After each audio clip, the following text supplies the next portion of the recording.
Cleopatra প্রাচীন মিশর এমনকি সারা বিশ্বে এক বিস্ময়কর নাম। মিশরের সর্বশেষ ফেরাউন, যে তার অপরূপ মায়াবী সৌন্দর্যের কারণে বিখ্যাত। এমনকি ছলচাতুরি করে নিজের রূপের মায়াজালে জড়িয়ে অনেক ক্ষমতাশালী পুরুষদেরই তিনি বশ করেছিলেন ও তাদের ক্ষমতার পূর্ণ ব্যবহার করেছেন।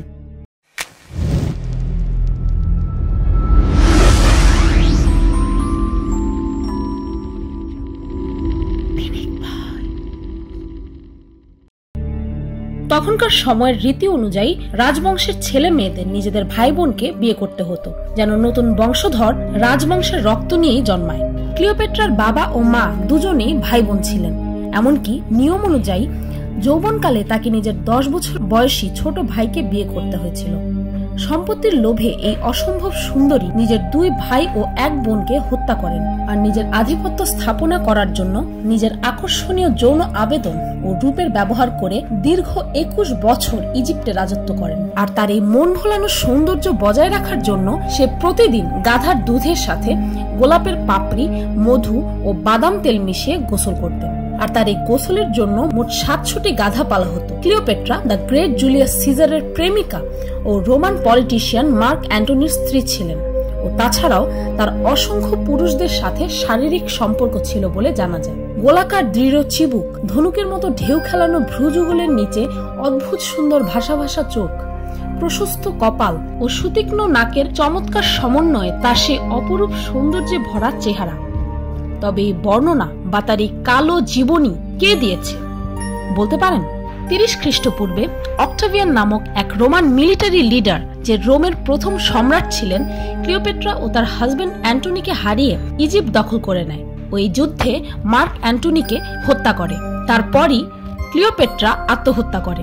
অক্টাভিয়ানের ইজিপ্ট দখলের মূল কারণ ছিল রোমানরা, বিশেষ করে অক্টাভিয়ান, ক্লিওপেট্রাকে ভীষণ ঘৃণা করত, কারণ মার্ক অ্যান্টনি ক্লিওপেট্রাকে বিয়ে করেছিলেন।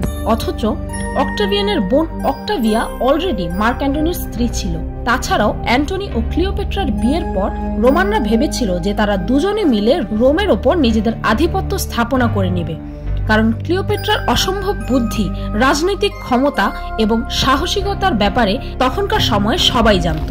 তাই অনিশ্চয়তা ও নিজের বোনের সাথে অ্যান্টনির বিশ্বাসঘাতকতা সহ্য করতে না পেরে অক্টাভিয়ান ইজিপ্টে হামলা করে ও ইজিপ্ট জেতার পর সে মিশরীয় সকল নথিপত্র পুড়িয়ে ফেলে। কারণ সে ক্লিওপেট্রার নারী হওয়া সত্ত্বেও মিশরের দীর্ঘ 21 বছর সফলভাবে রাজত্ব করেছেন, তাও আবার শুধুমাত্র তার বুদ্ধি ও সাহসিকতার কারণে। এই কথাগুলো পৃথিবীকে জানাতে চায়নি।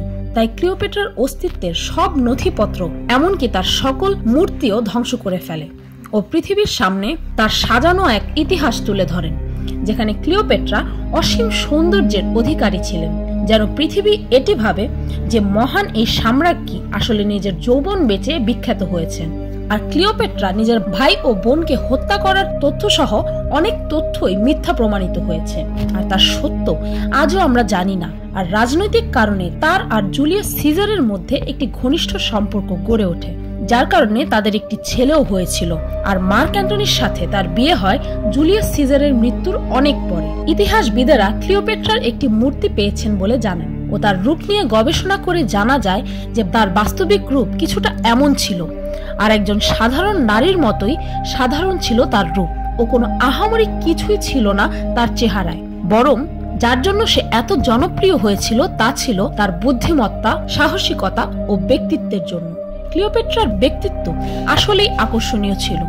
সে মাত্র 18 বছর বয়সে মিশরের রানী হন ও 21 বছর বয়স থেকে মিশরীয় সেনাদের তিনি পরিচালনা করতেন।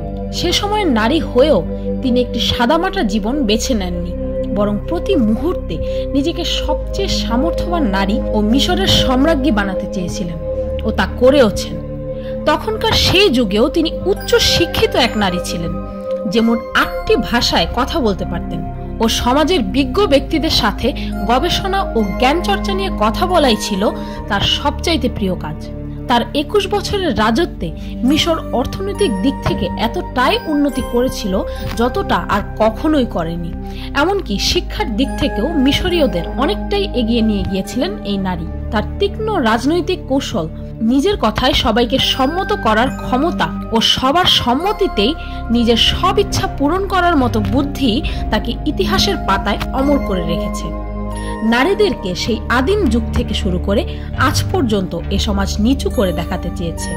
আর যখনই কোনো নারী সব বাধা অতিক্রম করে নিজের আধিপত্য স্থাপনা করতে সক্ষম হয়েছে, তখনই এ সমাজ তার সফলতার পেছনে তার খারাপ চরিত্রের ইঙ্গিত করেছে ও বোঝাতে চেয়েছে যে নারীদের কাছে এই যৌনাঙ্গ ছাড়া আর কিছুই নেই। তারা নিজের চরিত্র বিক্রি না করে কখনোই সফল হতে পারে না।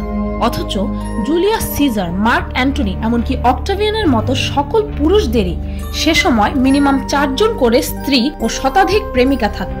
এমনকি কোনো রাজ্য জয় করে তারা হাজার হাজার নারীকে রেপ করতেন। অথচ তাদের নামের আগে দ্য গ্রেট শব্দটি সংযুক্ত করা হয়। অথচ মহান এই মিশরীয় রানী ক্লিওপেট্রাকে বিনা কারণে এ সমাজ সবার চোখে পতিতা বানিয়ে দিয়েছেন। তার দোষ কি শুধু এতটুকুই ছিল যে সে নারী হয়ে নিজের ক্ষমতা ও বুদ্ধিমত্তার জোরে এই পৃথিবীকে জয় করতে চেয়েছিলেন? আমাদের এই সমাজ নারী জাতিকে সম্মান করা কবে শিখবে? আদৌ কি কোনোদিন শিখবে? এ বিষয়ে আপনার মতামত কমেন্টে লিখুন। ভিডিওটি ভালো লাগলে একটি লাইক দিতে ভুলবেন না, আর আমার চ্যানেলটিকে সাবস্ক্রাইব করুন প্রতিদিন আরো অদ্ভুত ও মজার সব ভিডিও দেখতে। আজকের মতো এ পর্যন্তই, দেখা হচ্ছে পরের ভিডিওতে।